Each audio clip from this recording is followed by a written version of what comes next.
Welcome to the September 7th first board meeting of the 21-22 school year for Spencerport Board of Education. Please join me with the pledge to the flag. Pledge allegiance to the flag of the United States of America and to the republic for which it stands, one nation, under God, indivisible, with liberty and justice for all.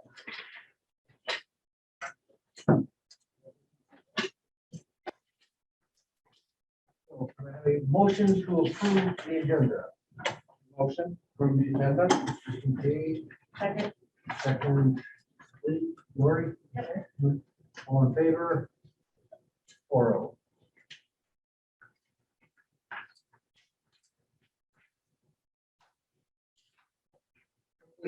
Some more.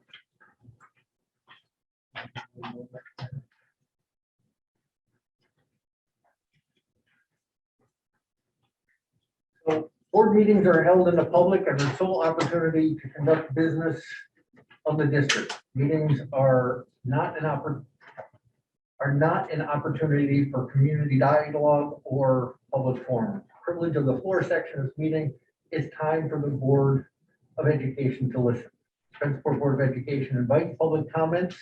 Please limit your comments to 5 minutes or less. We ask that individuals state their name and address prior to comments and utilize the podium to address the board. Although the board will not respond directly to individual comments at this time, items brought to the attention of the board will be taken into consideration for future response and action.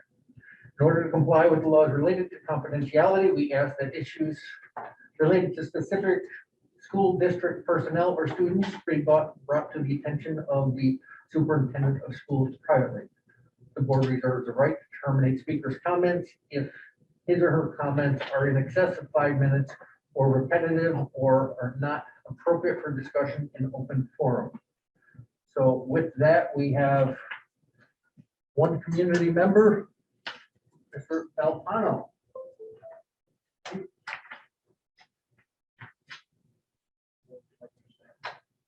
Welcome back. Thank you. I'll be reading from prepared comments today. My name is Sandro Bovano. My address is 16 Carolina Drive, Spencerport, New York. My phone number is 766-5188. Public records indicate that the district is slated to receive almost $9 million in supplementary federal funding due to COVID-19. My first question is how much of this funding has been spent or is under an active contract on infrastructure improvements to the schools on actually effective COVID-19 mitigation. It has been suggested by the public in past board meetings that the district should consider prioritizing these funds on mitigation strategies like hospital-grade HEPA air filtration for classrooms and buses, UPC sterilization for air handlers, air exchange units to bring fresh air from outside into the classrooms, AC units to promote a tolerable indoor environment, and permanent UVC lamps in the classroom to facilitate nighttime sterilization of surfaces in unoccupied classrooms. In addition, technology exists that has been implemented at many airports to passively and unobtrusively screen groups of people using infrared video surveillance to spot people that are running fevers before even they actually realize it. Aside from theatrical virtue signaling of ineffective universal masking, what actual infrastructure mitigation techniques has the district investigated? Have you placed any of these prior suggestions out to bid by contractors? Have you taken any new concrete measures since last spring, besides keeping your fingers crossed, to ensure that our students can receive full-time, normal in-person education that they deserve and that the taxpayer expects? Have you considered that district implemented vaccine mandates, which I'm not 100% sure if you've done yet, but I can see it coming, for your employees is not only immoral and possibly illegal, infringement upon bodily and medical autonomy, but practically it will result in a loss of capacity in transportation, education, and support staff. Neither the State Department of Health nor Education Department have passed legally binding regulations, which require the public commentary period and affirmation by the state legislature. Instead, they have published an 11th hour non-binding guideline and left youth district twisting in the wind to implement marching orders from an overreaching state bureaucracy.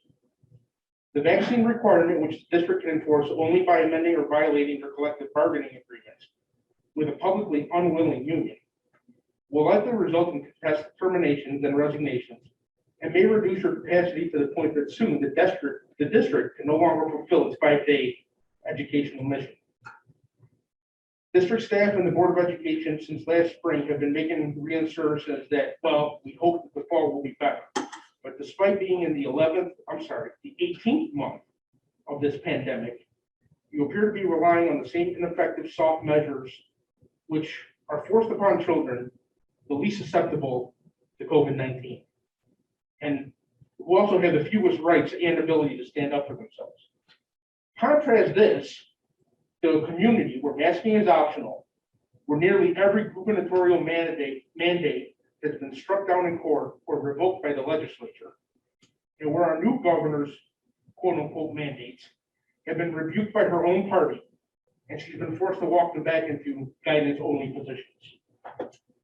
Lastly, it has not gone unnoticed by parents that last week Governor Hochul has managed to strong-arm the legislature to revise a bill on eviction moratoriums of all things, with an unrelated clause that allows government boards to suspend in-person meetings, as previously was required by New York State open meeting laws. This effectively will terminate privilege of the floor in many cases, and was designed, in my opinion, specifically to suppress the public's First Amendment right to free speech and public input at Board of Education meetings. You may have noticed that a few of these have become somewhat contested lately. This amendment to the law, without notice, had less than 2 minutes allowed for debate on the floor of the state legislature, and would have forced a predominantly Democratic legislature to vote against the extension of the eviction moratorium, something which they were not willing to do. I want to remind this board that privilege of the floor is enshrined and required by our local Board of Education bylaws. It does not come from a state requirement or a state law. It cannot be suspended by the state, and it can only be suspended by you with a formal vote to change our local bylaws. So my last question to you is, if you do consider suspension of privilege of the floor on this board, are you willing to hold an open vote so that district residents can hold you accountable for the position which you take? Thank you. Thank you, Sandra. Exactly 5 minutes. Good job.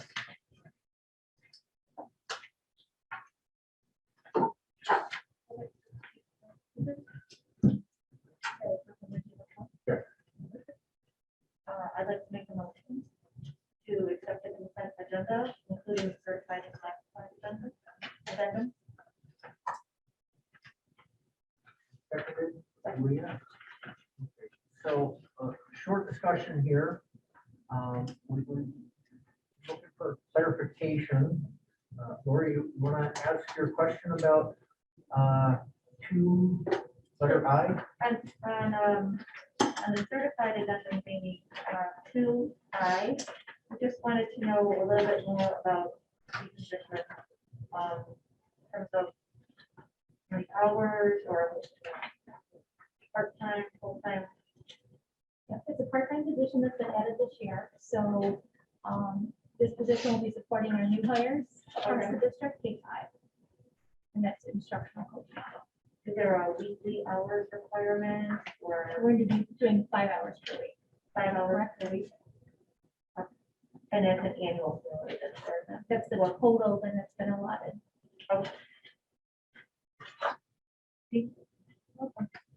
So I want to make a point that the item that we're talking about happens to be the wife of a sitting board member. Our board policy indicates that it is not against our board policy to have an employee of the district also be the husband, wife, or person in the home of a board member and an employee.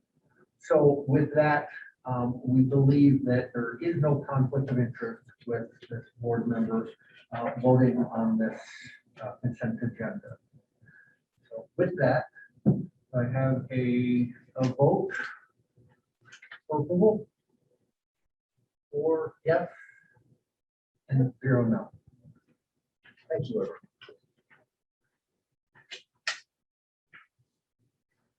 Board of Education reports. Yes. I had an honor. I'm very excited that Gary Bracken is the president of the Monroe County School Boards Association. We had a great meeting, a leaders meeting over the summer, and it was a great opportunity to understand and learn how other districts are managing this topic, what was our board meetings. So kudos to Monroe County School Board Association. That's been a great opportunity for us. And that's right now what I have for report, but I'm excited to hear what happened today from Mr. Kincaid. So basically just a couple of things. Number one, since our last board meeting, I did attend the COVID response team meeting and also the extended COVID response team meeting. And I'm not going to talk into detail about that because under item 6.2, Superintendent Swan will be giving us a COVID-19 reopening update. So the information that she'll be providing us during that segment of the meeting is information that came from some of our task force meetings. I do want to give a big shout out to everybody that attended this morning's opening meeting. It was fantastic to see all our staff in one place all together. It's been quite a long time since we've done that. The energy and the enthusiasm in the room was incredible. I'd like to say what a great job Superintendent Swan did with her opening address. Mr. Zinkowicz, thank you as well for doing a great job this morning. I really look forward to that day due to the fact that it's just the incredible enthusiasm and buzz in the room when you see all your staff members getting back together, and especially this year based on everything that we've been through over the last 18 months. But the collaboration and the unity that we saw today was truly amazing. And it's great to see us kick off this school year in such fashion like we did this morning. Very excited to see the kids walk through the doors tomorrow. I think that's going to be a big highlight for all of us as advocates of public education. And I wish all of you the best of luck. And thank you for everything that you have done and will continue to do. I know Mr. DeTucci is back there, and Joe, please pass on to the STA. Again, a big thank you for everything the teachers have done and will continue to do to meet the needs of all of our students starting tomorrow. And it was great to see your unit members together today with that energy and enthusiasm. I appreciate that. So other than that, that's all I have. Thank you. Not necessarily school related, but we have started extracurriculars. We've already kind of started at the beginning of this year in terms of sports. And this is the first year in a very long time that we've gone through a few weeks without having major weather delays or cancellations. And I haven't been sitting in a parka. So I am thankful for the good weather. And Monroe County School Board Association meetings will start to kick off next week, our monthly meetings. So be attending those twice a month. How's your dad? Go through this. Superintendent Swan. Right, thank you. Just before we begin our presentations, I did want to share, and Greg, I'll piggyback on what you said, what a great morning it was today to kick off opening day. It was my first chance to get a sense of our staff and come together as one. It was very exciting. And I was looking at some of the social media, and I believe it was the robotics team that posted a video of our students singing the Ladies Treble Choir. And I had thanked them this morning thinking that these students woke up really early to share with us their talents, and they sounded so beautiful. And as I was in the front row watching them, it was hard to really appreciate that these are high school students. And the poise and the elegance and the grace and the talent that they displayed this morning was just tremendous.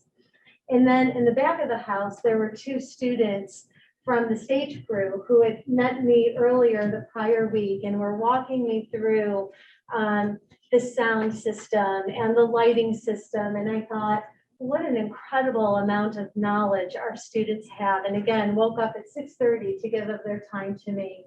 So appreciative.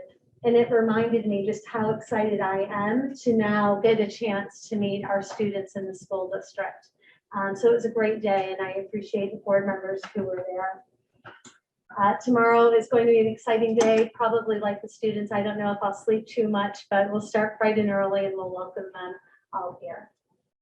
So we had a number of presentations today, and I'd like to welcome Kevin Rodemaker, Kevin Donahue, Joe Collado to the podium to give an update on our capital improvement project, to really look holistically at what has happened over time, and we can come up front. Thank you. Hi, everybody. How are you? Good, good. Yeah, second. I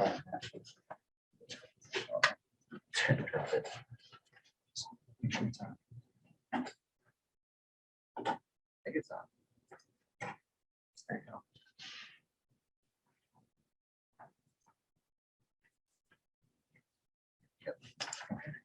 Good to see you all again. We're back for an update after the summer of 2021. It's been a quite exciting year, to say the least, that's for sure.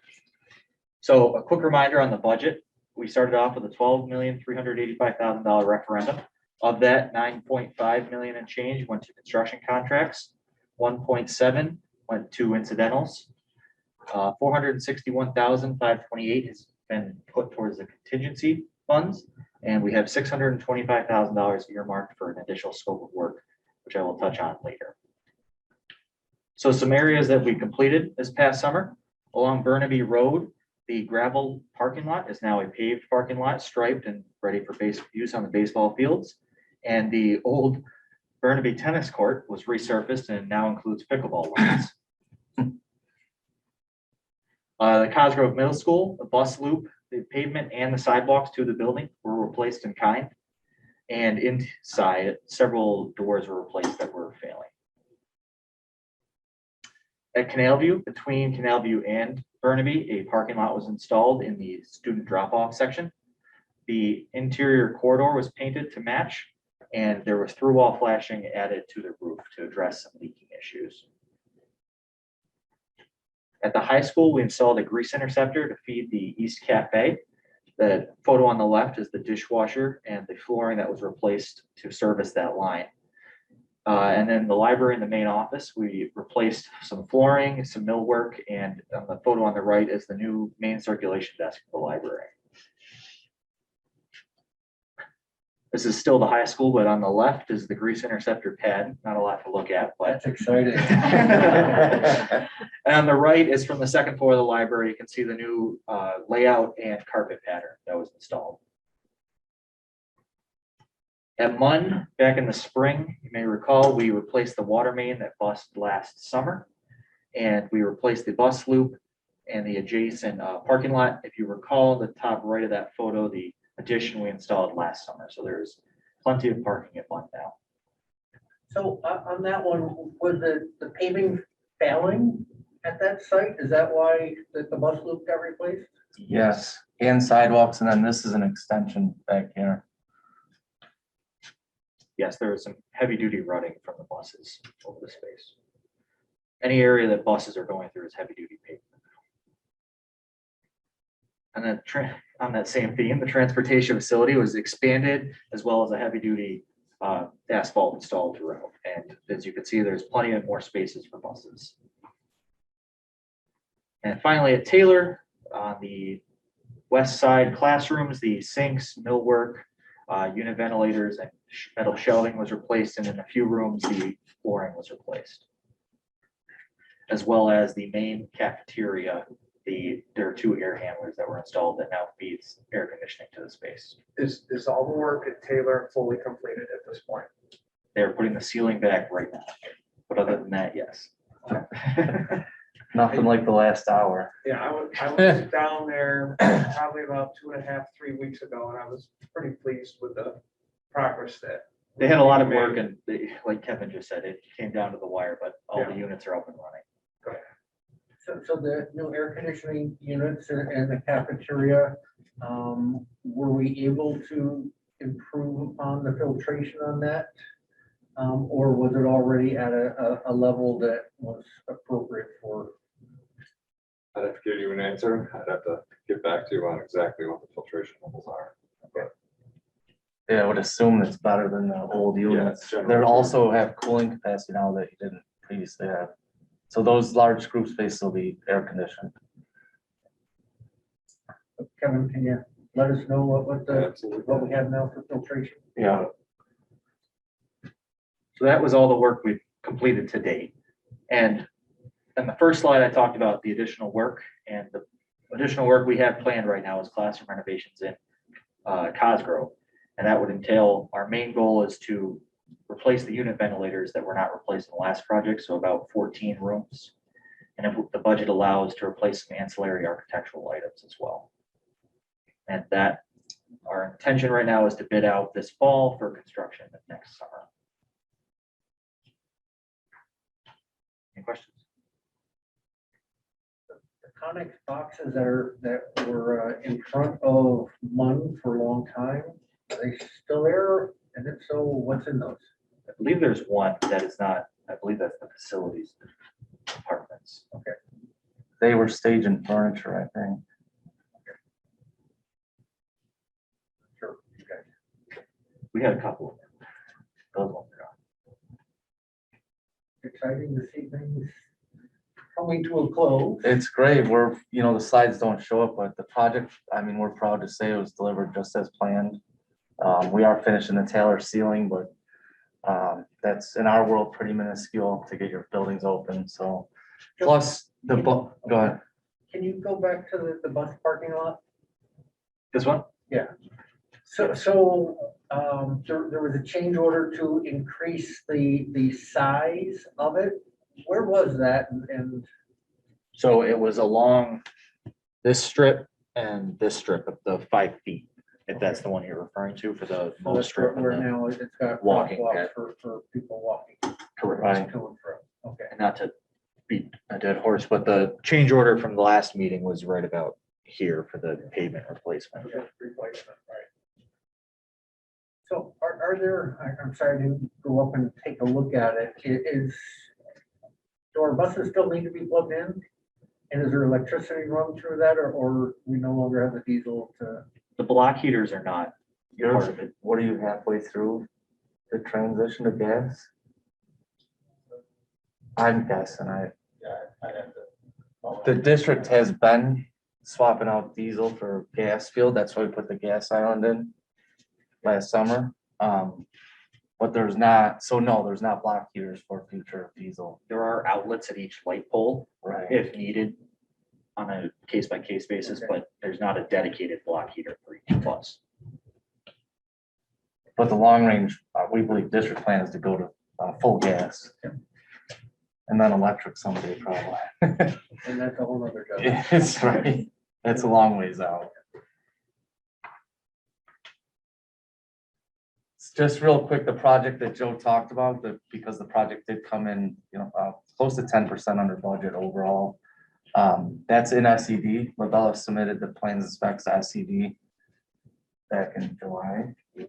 So we expect to get approval in the next month or two so we can bid. We've had great success in Spencerport bidding in that October, November, December time period.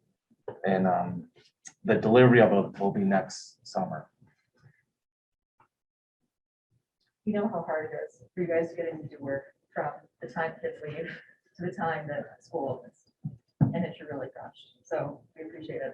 Yeah, thank you. Do work long hours and doing things last minute, but it's a really short summer. Do They a lot are, of construction. they are. And this year, there was a lot of obstacles. Thankfully for Spencerport, it didn't get real impactful in terms of materials and equipment. Because if this was a second summer of, a 2-year project. But in other districts, it was even harder this year with the material shortages. So And all the outdoor work, we had a lot of rain. We had it, so. that's right. We're not gonna complain too much about the Amazon facility because we're gonna be benefiting from the. We've been complaining about They it. stole our concrete, that's for sure. So congratulations, good luck for the new school year. Wish you guys the best. Okay, thank you so Thank you very much. much. Thank you so much.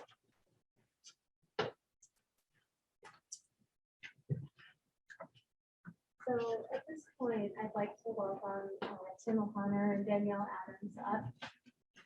As Greg had alluded, we're going to provide a COVID-19 reopening update. Danielle, Tim, and I had an opportunity a few weeks ago to attend a community forum. And when we came back, we had a chance to meet together, and we really wanted to provide an update to the Board of Education on the information that we learned, how we grounded our reopening plans in the information that we've been receiving that was reiterated at the community forum.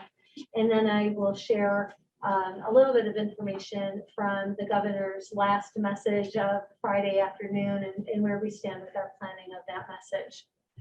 And I'd like to welcome Tim and Danielle. Thank you very much. Good evening, everybody. As Mrs. Swan shared, we'd like to just really give an update of where we stand in terms of our health and safety protocols, mitigation strategies that are in place.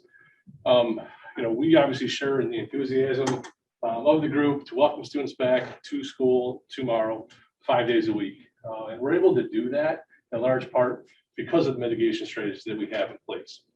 So we'll start our presentation just giving an overview of where we stand at a state level, at a regional level, and a local level related to COVID, and then address those mitigation strategies and what we'll see in schools for the coming school year. So to start with just the current state of COVID.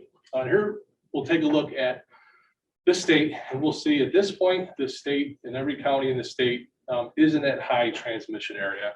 Just a couple days ago, even, there were counties in the northern country and even some downstate that were still in the substantial area.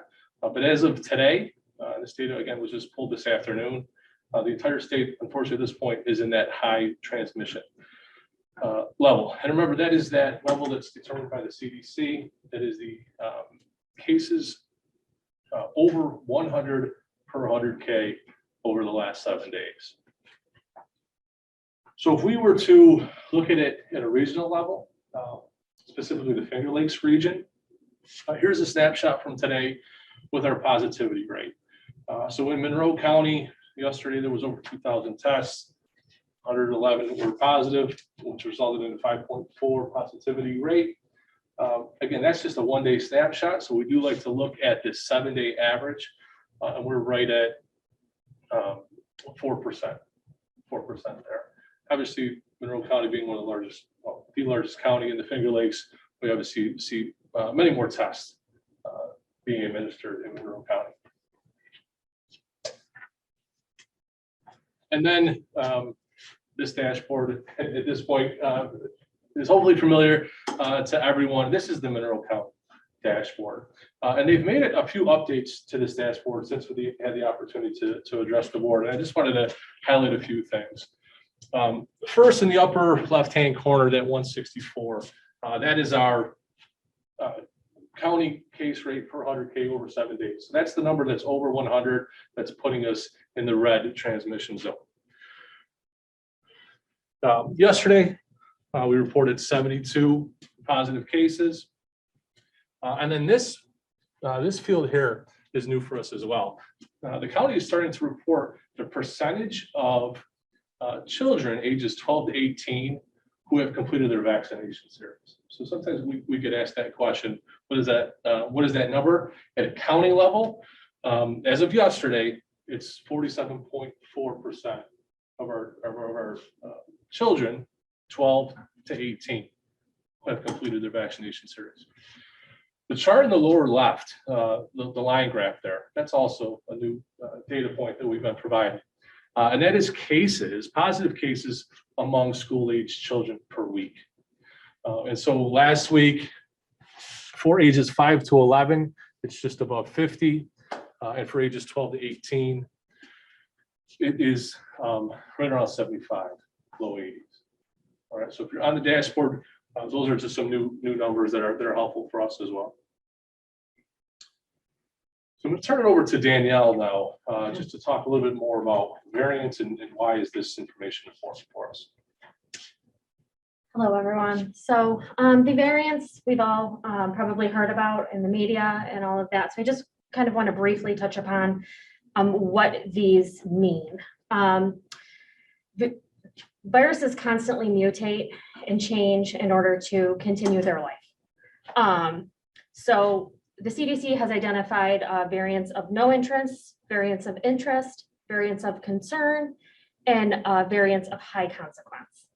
So last year, when we were, doing these board meetings at the beginning of the year, the variant of concern was the Alpha variant. And as most of you probably know, this year it is the Delta variant. And so next slide, Tim. So just kind of speaking about the difference between this Alpha variant that we talked about last year and this Delta variant, it's 2 times more contagious as the previous strain that we were talking about last year. So for every 1 person last year, we would transmit it to 2. This year, it's transmitted to 1 person having it could transmit it to possibly to 6 to 8. So unvaccinated people are our greatest concern at this point. Those tend to be the people right now that are getting the sickest, needing hospitalization. We do also know that the fully vaccinated are able to spread the virus at this point, but they tend to be infectious for a shorter period of time, and they tend not to need hospitalization. So there's been conversations about the guidance that we received, and wanted to make a point that from the CDC guidance to the American Academy of Pediatrics guidance to the state ed guidance to the Department of Health guidance that we just received last week, they are all consistent about what schools should be doing to promote the health and safety of students. And that consists of a layered mitigation strategy. So I want to, again, touch on each one of these mitigation strategies to see how it will be implemented in our schools. Knowing that none of these will be done in isolation, right, that we will be doing multiple mitigation strategies in our different settings. We had the opportunity to participate in a community forum that was composed of local leaders in the medical field. Dr. Mendoza was on the call, was facilitated by some local school leaders. And their message is the same, that of our mitigation strategies, we could rank them in terms of importance. And the number one mitigation strategy that we don't have as much influence over as a school district, but it ends up being vaccines and encouraging individuals to become vaccinated. And why is it important? Vaccination rates, although they may be somewhat consistent across communities, we know that people travel across zip codes or across school districts. And so promoting vaccines in general is something that the medical field feels very strongly about. Some data that was shared with us for our eligible students. So for students within the Spencerport school district, not necessarily a zip code, but within our school district, of our students, 12 to 18, 58.9 have completed at least 1 dose. And 50.5% of those individuals have completed their series. And if you kind of compare that to what we saw on the county dashboard, we're slightly above the county vaccination rate for eligible students. In that forum that I alluded to just a few moments ago, there was a question was asked about when will these vaccines be available for children, and it was stated that vaccines for children between the ages of 5 and 11 are expected to be available in the late fall and early winter. But 2 of the things that we do have control over, right, that second most important mitigation strategy of what we hear is around masking. We know that the governor did make her regulation around consistent and universal masking of all adults and students while indoors. regardless of vaccination status. And that is something that obviously we put in place here in Spencerport. In terms of masking outdoors, it's still optional at this time. Safe and appropriate mask breaks will be provided to students. And then just in addition to that, masks will be worn on the school bus at all times. Tim, the outdoor masking, is it the New York State stance that it's all optional? Or I remember at one time CDC says unless you're in a crowd. So we do want to encourage distancing outside when we're unmasked, but it's not required at this time. When the county goes through their contact tracing, they are not identifying close contacts when it's individuals who are outside. Kevin, that did come up today in a meeting with Dr. Mendoza. The county is looking very carefully at contact tracing of people who were at the Fairport Music Festival last week and the amount of people who were concentrated at some of those stages in those venues. And as of today, there is no change in the guidance, but they're looking carefully at some of the outbreaks, and in that they know that there was some transmission through outside interaction. So when we have athletic events, but I know that we have no limit on the number of spectators at athletic events. If it's an outdoor event and masks are optional, are we doing anything to encourage any amount of distancing between spectators, or we're not there yet? Right now, it's not a mandate. What we'll be doing in our communication is certainly reminding people, particularly if they're autoimmune compromised, if they have extenuating circumstances, that we always invite and recommend to be masked, particularly in larger outside settings where there may be closer distance. So the next mitigation strategy was that physical distancing strategy. Within the guidance this year, within a classroom setting with indoors, set at 3 feet. That was obviously welcome news, which that was one of the main barriers last year to having a hybrid schedule, right? And not having all of the students in front of our wonderful teachers every single day. So the physical distancing this year within classrooms will be 3 feet to the greatest extent possible. And then outdoors, distancing of 6 feet when students are unmasked. All right, and that would be in lunch or in some different music settings. And again, kudos to our building level administrators and their staff who have been working very hard over these last few months to get their spaces and their settings prepared so that these distancing guidelines are being followed within the schools. Another mitigation strategy that's referenced in the guidance is screen testing. Up until last week, in consultation with the county health department, screening testing was only recommended by the county health department if there was a cluster or an outbreak in a school or community. That has since changed since the September 2nd commissioner's determination that we learned about on Thursday of last week, where there's language around testing requirements for teachers and staff with an opt-out clause if they're able to provide proof of vaccination. And also in that commissioner's determination from the 2nd, it talked about districts having to offer weekly screening testing for students. So we are still engaged in conversations about what those specific logistics look like. However, if you think back to last year when we were working through micro cluster strategy and us preparing to see if we were going to test or not need to test, we have supplies in place and we have protocols in place that will just need to be developed to specifically targeted to what the commissioner of the health department shared on Thursday last week. Can I just have a quick question on that? And what is recommended as who determines what a cluster or outbreak is? Is that determined by Monroe County Department of Health? The health department, yeah. Okay, so they would notify the school at that point. Absolutely. So the offer screen testing weekly, what does that mean by offer? That's a great question, right? So as we read through that guidance, I think that's open to interpretation. So we've haven't had conversations about, do we do one once a week offer? How does that scheduled?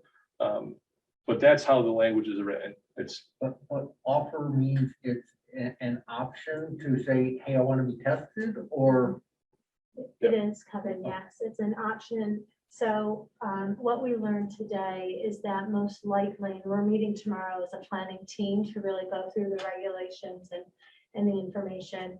But it will probably be a process where people choose to be tested.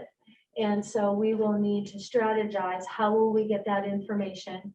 And then to what degree will we be able to test those people who want to be tested? Originally, the county was saying that they would give us enough tests to make sure that we had proper testing for our unvaccinated population. But in a regional meeting today, we really said that that's problematic, because what we're also hearing is even if people are vaccinated, they may want to be tested. So we have to broaden that. And these are some of the processes that we'll be putting in place in the next few days, both to figure out what we'll do and how we're going to be responsive to students as well as the adults on our campus.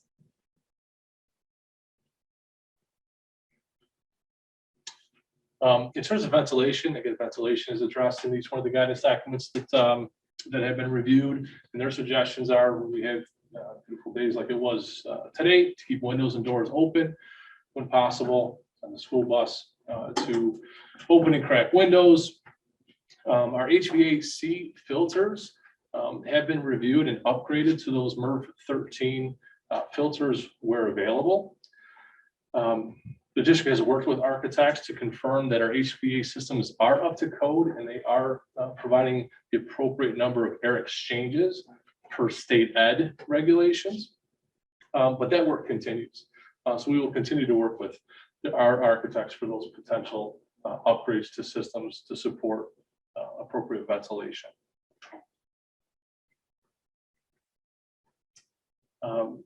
In terms of, again, another mitigation strategy, the hand washing, respiratory etiquette.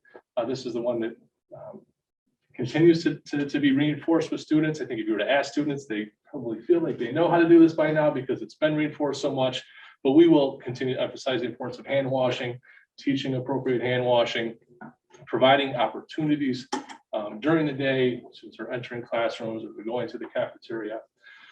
And then we'll continue to see signage and visual reminders in all of the different school buildings.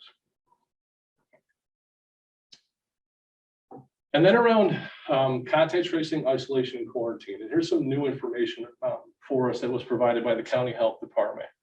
And again, I think we shared this last time, but really one of the silver linings from this pandemic is a relationship that we've formed and the collaboration that occurs between our school districts, all school districts, and the county health department. They've been very receptive and responsive to working with us. So I think it makes sense to review what is that definition of a close contact. So a close contact is somebody who has come in contact with a confirmed positive case.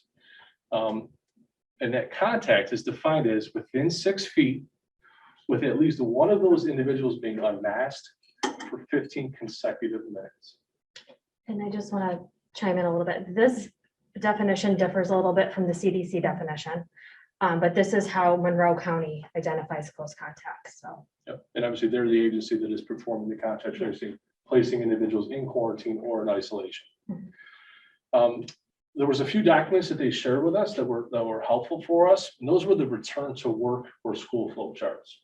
These next few slides will provide an overview of them. And then also there is a return to exercise flow chart that will provide an overview as well. Can I just ask a question on the contact tracing? Sure.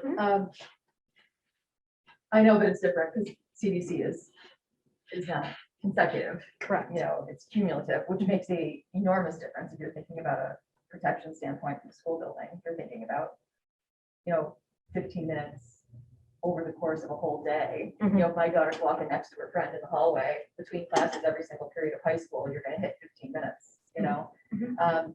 And now with the unmasked that's determined by, does our policy, is what I'm asking, does our policy eliminate that contact tracing?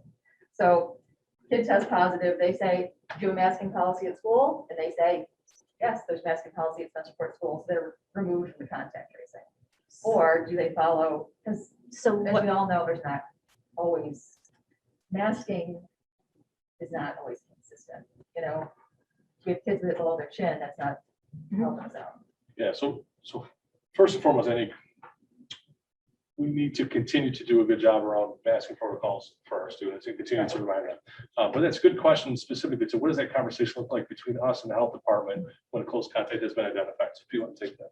yeah, so when a close contact has been identified, really it's that person that's questioning that close contact to say, you know, were you wearing your mask properly? And, you know, my understanding is that they do all of that, and they do, you know, ask those questions to ensure that, you know, they ask, were you in a car with anybody? Were you know, those type of questions, you know, especially for, you know, some of our seniors, juniors who are driving, you know, maybe they leave campus for lunch, those type of things. So all of that is really, you know, they really go through it. And I know that the health department would be following cases, so if you had a, you know, regardless if 6 cases showed up in a room, but last year's, as we were under an alpha variant, this could be much different than this year. So I was just wondering if the same contact tracing protocol was in place for this year?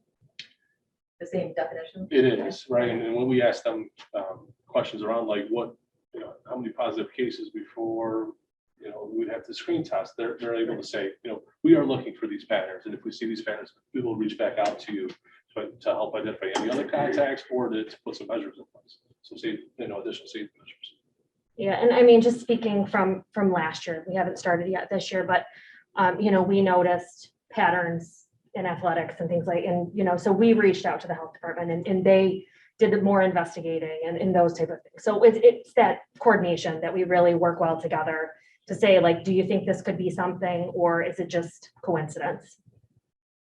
And I think Leah, that gets back to your question too about the county being partners with us in identifying potential clusters. So coming back to us and saying, okay, given the information that we've heard, we really need the school district to do their due diligence and sort of look at other students who may be in contact. Thank you. So these next few slides are some of the flow charts that we referenced. So I'm just going to go over, this is really kind of information that we learned last year. This hasn't changed.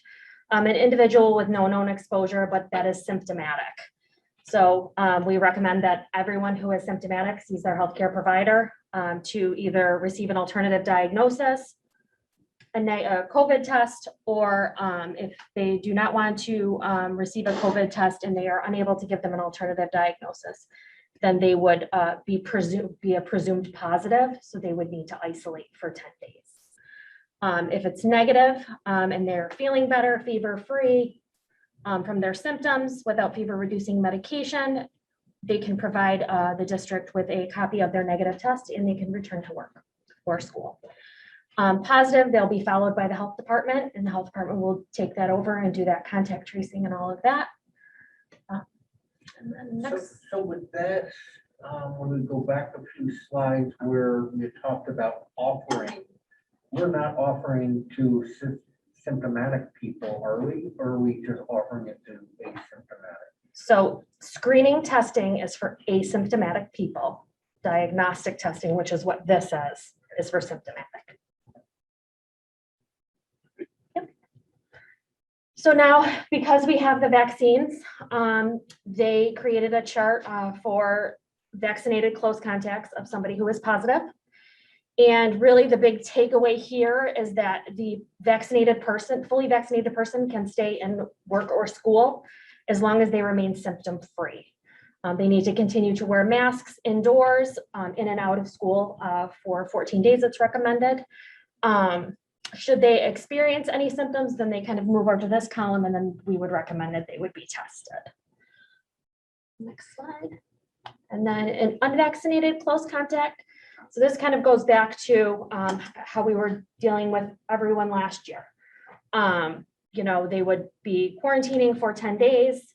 They would receive a release from the health department. They would monitor their symptoms for those 10 days, and then they would, receive the release from the health department, and then they could return to school. All right, so this is the return to exercise protocol, and this was implemented and recommended by the American Academy of Pediatrics, as well as Golisano Children's Hospital with the cardiology department over there. As we know, some students, young people end up with lasting COVID effects, and sometimes they can affect the heart. So really the takeaway from this chart, or this flow chart here, is that after a student's isolation is finished, they need to see a healthcare provider to discuss their symptoms. And then the healthcare provider makes the determination what category they fall into, and then follows it through.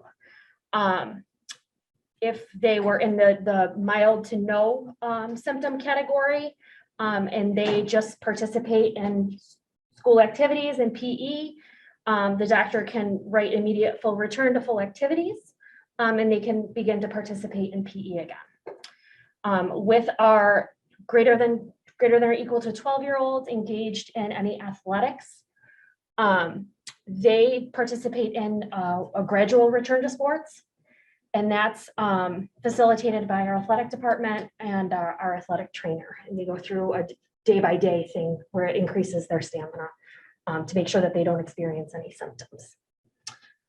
What else was I going to say on this one? Oh, so for our protocols here at Spencerport, we developed a protocol with notifying, obviously, as the medical director, I get notified when there's a positive case, or oftentimes it's the nurses that get notified by the families first. And these students get put on a PE exclusion list that is able to be seen by our PE teachers and our coaches. And so until we receive notification from that doctor that they've been cleared to return to PE, they aren't able to participate. Next slide. And then the last mitigation strategy is around cleaning and disinfecting. And this is something that was in place last year, will continue to be in place. We'll pay additional attention to spaces where adults and students will be eating. But again, it's that cleaning and disinfecting of those high touch, high frequency surfaces, that will be taken care of this year as well.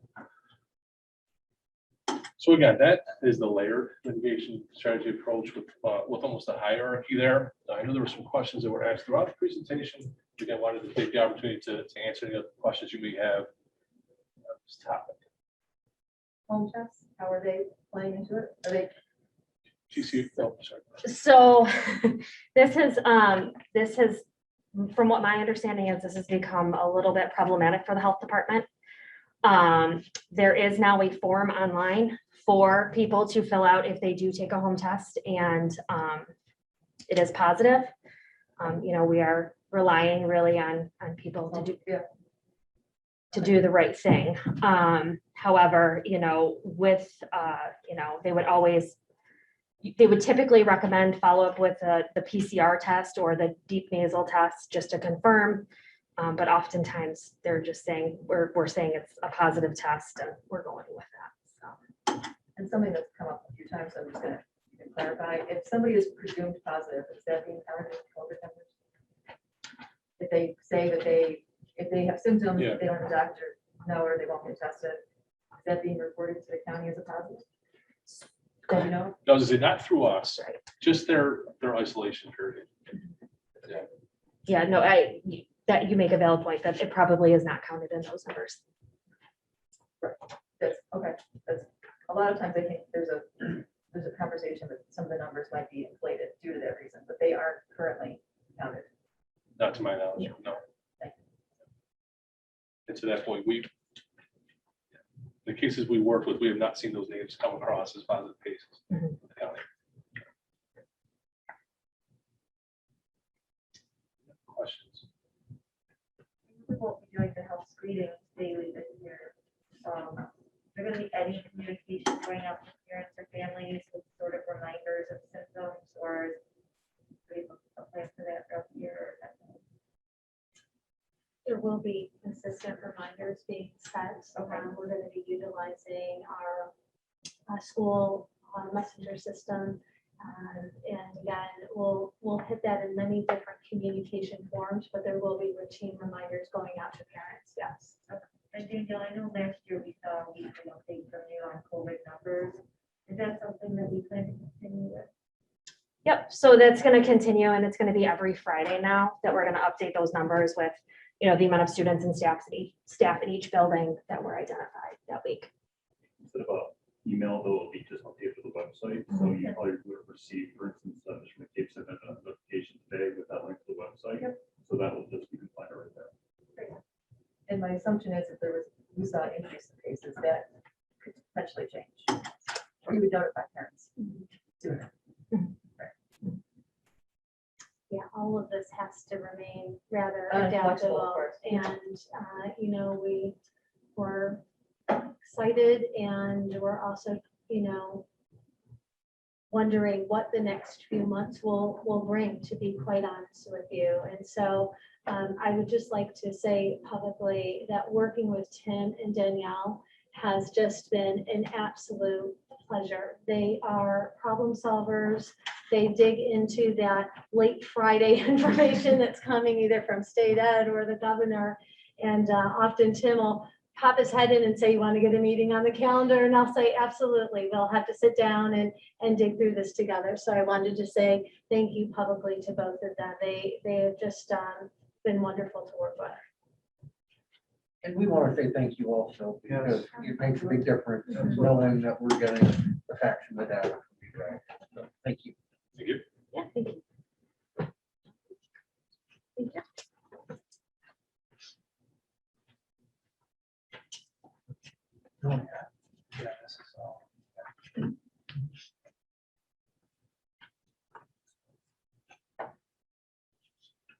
I believe moving forward for 6.3 for the policies, we're going to save that for future meetings. So I'd like to invite Rick now up, and we're going to talk about an internal audit of our compensated or set. As you know, all New York school districts are required to do a risk assessment. Based on that risk assessment, then you're required to do a more internal audit based on a particular risk area. The audit committee elected to do the internal audit with the objective to evaluate the internal controls over the reporting of compensated absences, the payments of what they call extra assignments, and accounting for the provisions of what they call the FFCRA.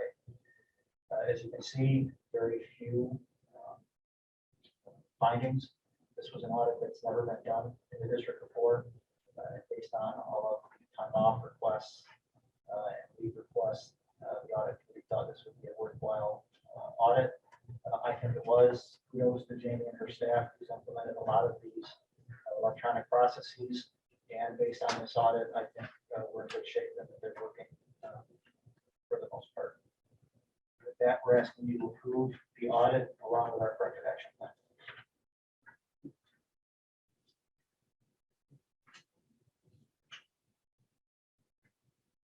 I make a motion to approve the internal audit of. And the correction. And the corrective action. Second. All in favor? Thank you.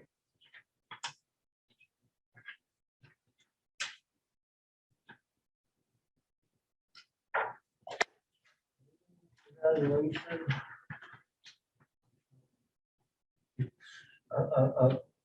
Pleasure to be here again, and I'm excited about another school year. And I'm very happy to have privilege of the floor. We will do everything we can to continue privilege of the floor, because that is an important part of what we do as a district. Meeting comments? All right, can I have a motion? Yep, we do have 2 items for executive session, so I'll make a motion that we enter executive session for the purpose of discussing the employment history of a particular person, as well as to discuss a particular matter of safety regarding building safety. Second? In favor? Or So now we have exited executive session. Lori, do I have a motion? Yes, I make a motion to approve the agreement executed on September 7th, 2021 between the superintendent of schools and an employee as reviewed in executive session. Do I have a second? Leah, all in favor? 4-0. Thank you. Motion to adjourn, I'd like to make a motion to adjourn this evening's meeting.